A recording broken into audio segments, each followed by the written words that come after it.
So Larian just released a brand new blog post going into more details about one of the most important decisions and mysterious new mechanics that we'll get to play with in Baldur's Gate 3. And that is the power of the Mind Flayer, a completely hidden and separate skill tree from all the other class mechanics that we already get access to, which in turn can also give us some very strong new powers, but it also all comes at a cost. So as we progress in the game and through the main narrative, even the side content, there's an important choice that we'll have to make. Will we resist the powers and the corruption that comes with these new parasites, or will we embrace them, risk our bodies, mind and soul to save the realm, or even destroy them? Now, relatively early in the full version of Baldur's Gate 3, we will get access to this screen right here, which is essentially our brain. But this hidden skill tree provides us with 25 new and powerful Mind Flayer related abilities, completely separate from the options we already have from our classes,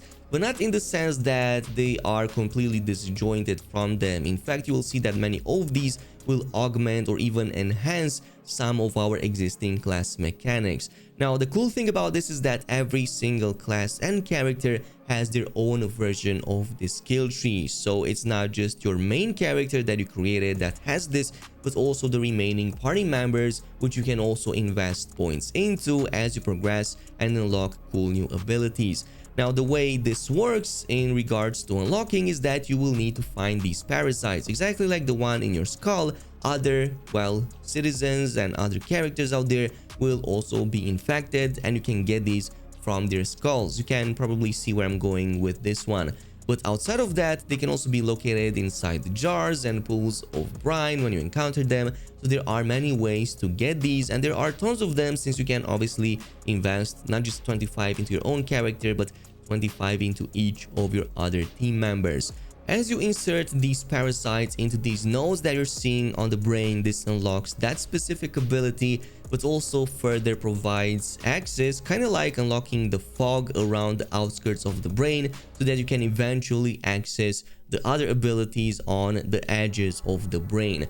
So this is kind of split into 5 different branches, all themed around different sorts of powers. So some of them are built around manipulation, others around health restoration, psionic powers, even abilities that can inflict immense damage and torment on enemies to gradually weaken them over time.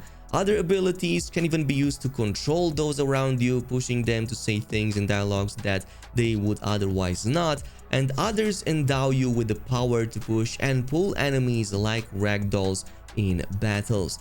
So we can see just how strong one of these even passive abilities can be, like for example in the case of the free cast. This is something that wizards get access to in their own skill tree, but I believe sorcerers and maybe a few other classes should also have access to a version of this. But basically this makes spell slot charges and other similar resource costs for your next action or spell to be completely removed. And not just that, it also refreshes after a short or long rest. So just to put this into perspective, especially on a class such as the wizard, which Gale is in this case, this can literally make you have an additional free cast of, for example, the fireball skill, which is absolutely devastating when fully buffed and can even wipe out entire, well, enemy groups. Or if you're going with something like the chromatic orb, you can have a lot more charges because essentially one of them doesn't get consumed. Of course, it's not just attack spells that benefit from this. It can also be something like a utility cast, or maybe a party-wide heal, maybe even a resurrection. And because you only have to take a short rest in between fights to recharge one of these, you can just jump straight into the next combat before taking a long rest and just prolong your existence on the battlefield before having to go back at your camp. Plus, if you get taken by surprise, you know that you at least have one free cast of whatever strong spell you have that consumes those spell charges. Now obviously we've seen other different abilities like these. Well, previously we had ability drain. So once per turn, when you make an attack roll, the attack reduces the target's corresponding ability by 1. So for melee weapons, this usually means strength. For ranged weapons, usually means dexterity, and for spells, this means the spell casting ability. So maybe intellect, maybe something else. But you reduce your effectiveness of your enemies in combat by just hitting them, which sounds just wild.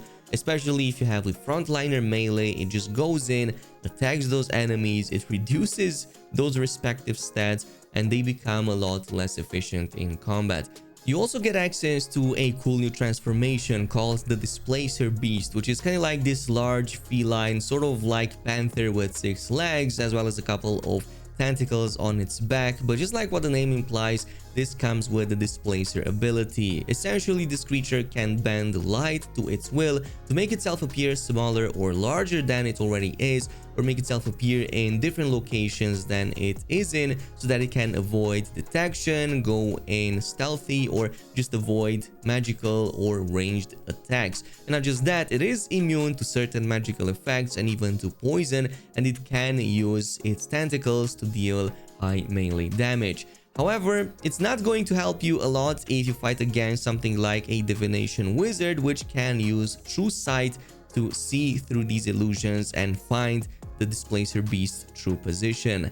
Anyway, another thing that will be new to Baldur's Gate 3 full version, well, actually a lot of things will be in the full version, but one of them is also the access to the origin characters. So you can actually choose between the existing ones you already got in your party and play as them, such as Astarion, Lae'zel, if you want to play with Shadowheart as Shadowheart, or with Karlach, which is one of my favorite characters actually, you can totally do so. And yeah, get your pre-authored origin character from the creation screen, but you can actually make adjustments to their existing builds, and you can experiment and even go with completely different playstyles than the ones they already have by default. Like you can see right here, this even includes playing Lae'zel as a bard, if you can believe it. Yeah, she definitely fits that role. Now keep in mind that certain origin stories are closely intertwined with their characters' respective classes. If you're opting for a non-cleric Shadowheart or a Will without his Warlock Pact,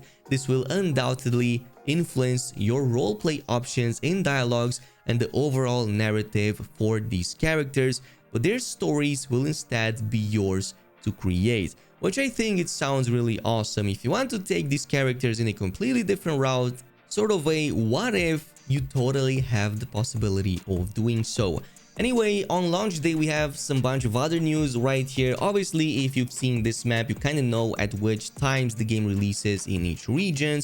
For example, I'm from Europe, so it should be around 5 p.m. GENT in this case. Well, actually it should be 6 p.m. because my time zone is +1 compared to the Central European one, but obviously you can see all of them right here on the screen. There's also going to be cross save compatibility, so this is something that you can have on launch if you want to play on your PC, but eventually also switch to the Steam Deck. If you're on the go, you can have cross saves between these. And yes, it will run on the Steam Deck on launch. We already have footage of that, and it actually looks really good actually. I've seen some comparisons, and in some situations it can even look a bit better than the PC. Not sure why that is the case. Maybe some texture details here and there, or maybe some other types of settings that kind of make that possible.